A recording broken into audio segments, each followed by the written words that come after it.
Have you ever been reading a book and you have no idea what you're reading? Like you don't know how to feel about it. You know that you're reading the words. You know that the words are good words. It's very literary, but just nothing is clicking. Is it me? Am I the drama? Rachel Cusk. Rachel Cusk. She is an author that everyone sings her praises. They're like, no, she's amazing. Her books are amazing. And I will say they're very literary. But I'm struggling, y'all. I am 161 pages into this book. And right now, it is just a series of people that she has met before or people that she's newly met. We know that it seems like something's going on in her life right now. I'm not sure what it is. I don't know if I missed it. She seems to be maybe separated from her husband and children, or maybe she's just on a trip to Greece. She's a writer. I know she's taking up like residence, I guess, teaching some writing classes. There have been some very interesting stories in this book. And I'm usually a patient reader, but I am not sure where this is going. And that's not to say it's a bad book. That's not to say that it doesn't have some beautiful language, because it does. And there's also some very interesting takes on relationships and marriage and stuff like that that I definitely would get into in another video if we were discussing those things. But right now we're just discussing the book. And I'm not at the end yet. I have less than 100 pages, or right at 100 pages. It's 249, 250. I'm on page 161. So about 90 pages left to go. And I've enjoyed reading it. I'm just not sure what I'm reading. And maybe the twist comes at the end, because that happens. It does. And people, the way that people talk about this book. Now, I did notice on Goodreads that the reviews are in the high threes. So maybe not everybody was as enthralled about this book as it seems like on YouTube and TikTok. And even Instagram, but I didn't read those reviews. I didn't want to spoil anything, so here I am. So I've got about 90 pages. Let's just call this in medias res. Like you are joining me with our reading vlog already in progress. I have to pack because I have a trip coming and I'm going to have to do that. But I think I'm going to tuck into these 90 pages and just get them done, because I want to get this done. I'm also reading the Shred Sisters as well, which I was enjoying, but I did have to put down because I was beginning to really feel like a parent, if that makes sense. Like I was really beginning to feel as though I was having to referee fights with kids and things like that. And I have been there. I have done that. I have the t-shirt, the blanket, and the hoodie. I just didn't feel like doing that right now. I will return back to it because I have a feeling we're going to get out of this section where the two main characters are still kids and the one daughter that's driving everybody nuts, including myself. Kids can be a lot. And that's not to say that you should give up on them or, that you need to like strangle them, although you may want to. Not to say any of that. It's just to say that kids are a lot. And the kids in this book, in Shred Sisters, the oldest daughter in the book Shred Sisters, she's a lot. So I needed a break. And this is definitely a more grown-up break. Now, there are 2 more books. This is like a trilogy. So there are 2 more books that go with this. And I'm really hoping that like I get some answers by the end of this one. Because even though I own the other 2, if I don't, it is going to be very hard for me to pick up the other 2. I ain't going to lie, y'all. But that's where we are. That's where we are right now. Our main character, she's in Greece. She has encountered an interesting cast of people. And like some of the discussions have been top tier. The writing is very literary. That's the only way that I can really describe it. It just is literary. She writes like a writer. She writes like you would think a writer would write. which is both good and bad, because sometimes I just need straightforward language. Now in Shred Sisters, you get straightforward language. Like, it's not flowery. It's not, these intricate prose with, words that you never use in real life. It's not that. So it's very straightforward, but it's a little bit of the nana nana boo boo, which I'm not here for, which I had to take a break from. But this is not that. This is literature. And that's not to say that other stuff isn't. That's not what I'm saying, or other books aren't. But this reads like classical literature. That's what I'm trying to say. That's what I'm trying to say. Because, we don't want to offend nobody these days. Anyway, I'm going to get back into these 90 pages of this book. Hopefully there will be some revelation that keeps me reading the other two, besides the literary content that I'm reading, besides the flowery language and the metaphors, which, there are a lot, but good. Like, it's not bad. It's not bad at all. But I guess part of me is thinking, like, could you just get to the point?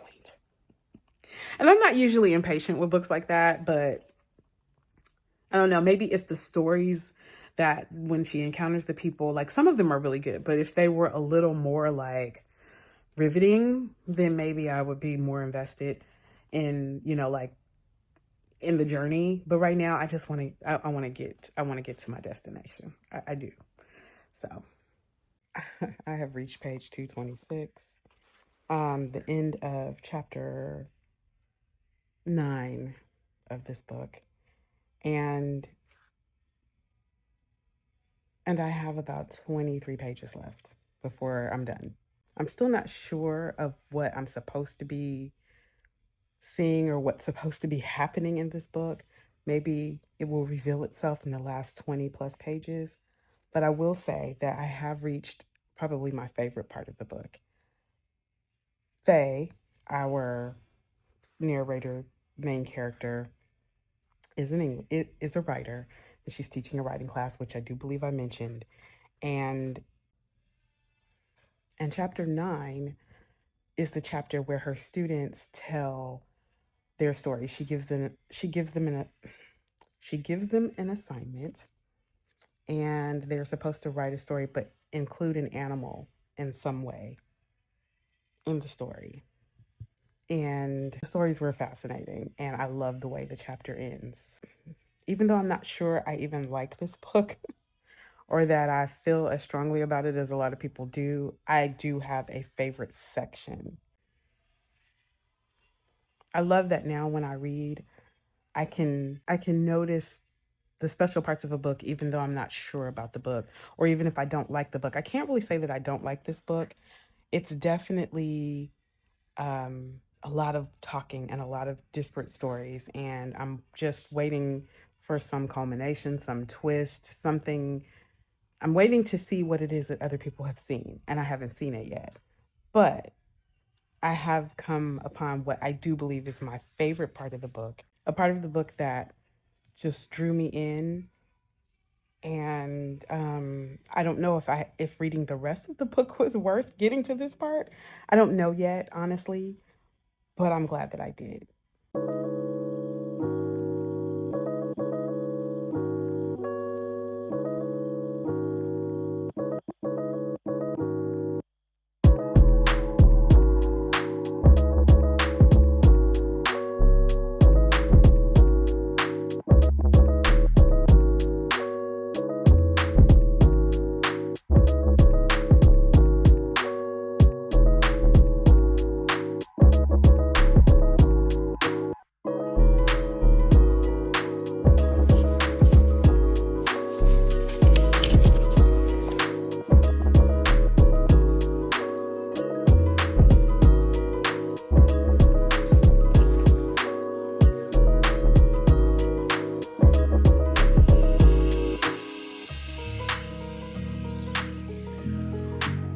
Hailey Julivet says, Rachel Cusk is one of the smartest writers alive. Megan O'Rourke, engrossing outline feels like a significant achievement. Cecily Saylor, an arresting and piercing experience.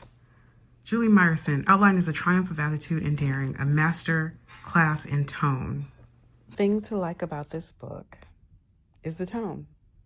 This is a book that's all about tone.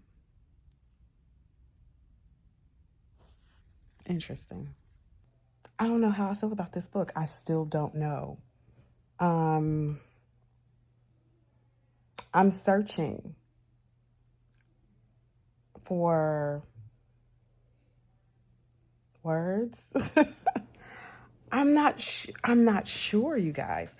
There's some good stuff in this book. It's written beautifully. The story is engrossing. I didn't want to stop reading it, that's for sure. I I did find it incredibly interesting. I found the characters interesting. I just don't know how I feel about this book. I'm not seeing what other people are seeing. And when I say that, I mean, like, they're like, oh, it was incredible. I don't know if I found it was incredible or if I just found like it was a good read. Like, it was interesting. It was interesting. It was a little different the way that it was written. At least in this book, and I know there are two others that go along with it, if I'm understanding that correctly. Nothing is wrapped up. It's just people talking a lot. People telling their stories, which are great stories. I feel like I'm missing something. Okay, so popping in here, this is kind of like future me popping in again. I do this. Okay, so popping in real quick before I get back to the video. I went on Goodreads after, I went on Goodreads and I wanted to see what the reviews are. And I read the first like 4 reviews of this book, and I'm not crazy. I now know I'm not crazy, you guys. Or maybe, maybe I am a little. But the first 4 or so reviews, like, it's okay. So Beth says, I hope Beth doesn't mind me reading this, but Beth says, "Damn you, Rachel Cusk. This book was absolutely infuriating. As I was reading it, I kept telling myself that I hated it. And so I burned through it in a little more than 24 hours. And yeah, I mean, other than me starting the book in August, I think it was August. It might have been July. No, it probably was August. No, it was July. It was July. Other than when I started it and I read the first like chapter or so, maybe 2 chapters I read, and then I put it down and then I picked it up. I've only been reading this book for like a day and a half. Like it took a day and a half to read it because I did go through it pretty quickly. And that is kind of funny because normally I don't do that. So I must have really enjoyed it on some level, right? She says it bears little resemblance to any other novel she's ever read. The characters seem vague and unformed, but they come through with periodic startling observations about life and human nature that hit me like a punch in the stomach. Yeah, that's it. That's it. Okay, and then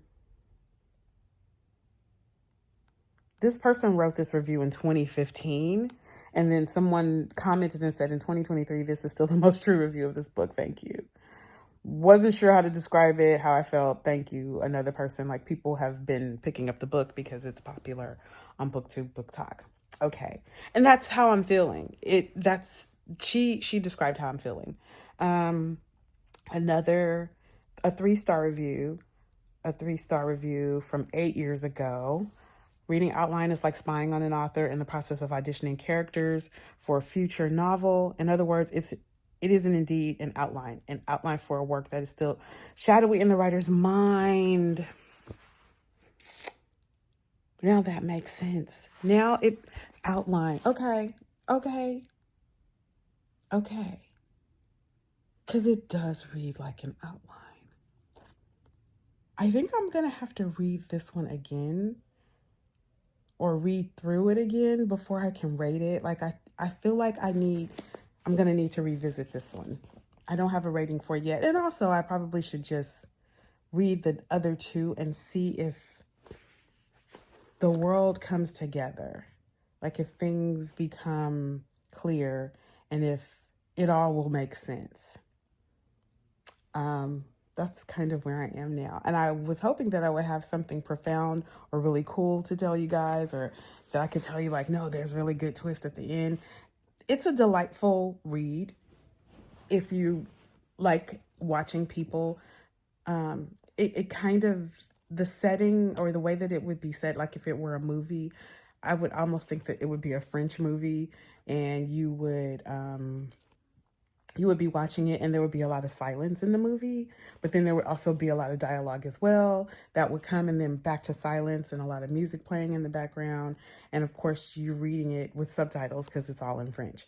That's how it feels to me, even though this is not a French novel or even remotely French. It's set in Greece, but that's what it feels like one of those movies, even maybe an older movie, maybe shot in a way where even maybe in black and white. I don't know. And that's what I'm getting right now. Maybe I'm just not intelligent enough to review this book. That's highly possible, right? Maybe I'm not worldly enough, I don't know. But this book explores some really interesting thoughts on marriage and relationships and women's roles in relationships, the way that men and women interact. There are some very interesting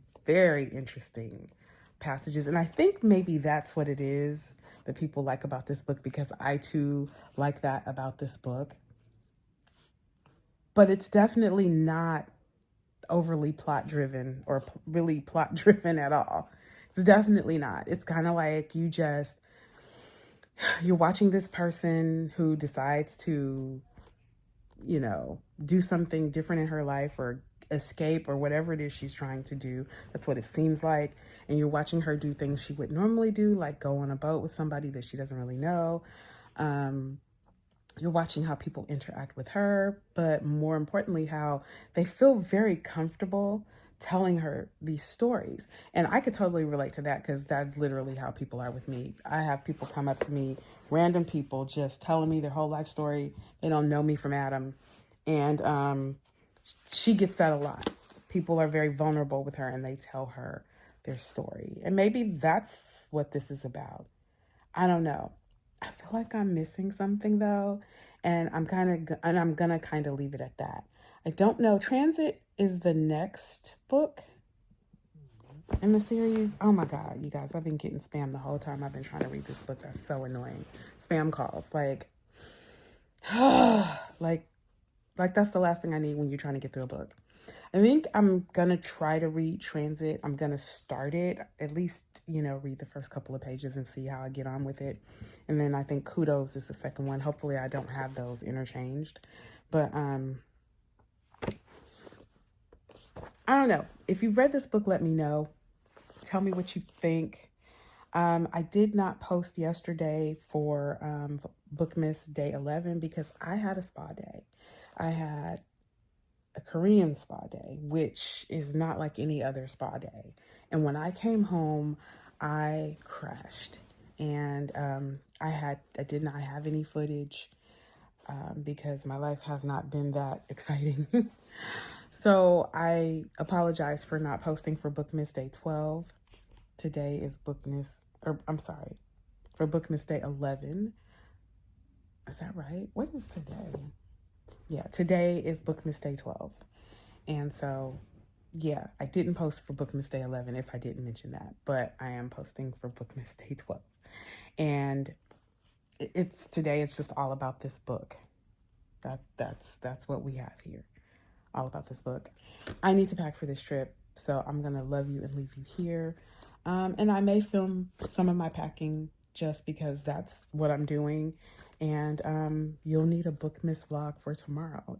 If I don't film something tonight, it's not going to happen. So maybe I'll film myself packing, or maybe I'll come back with some more thoughts on this book or on the other books. I am still reading Shred Sisters.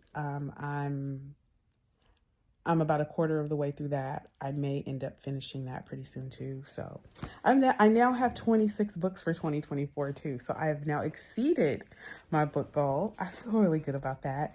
And I still have about 2 weeks and some change left in the year. So anything could happen. I need to figure out what I'm going to read on the plane though too. Or listen to on the plane, because I usually do audiobooks on the plane. But we shall see. I might just have a physical book.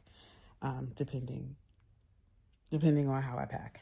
All right, I'm done. All right. See you guys soon.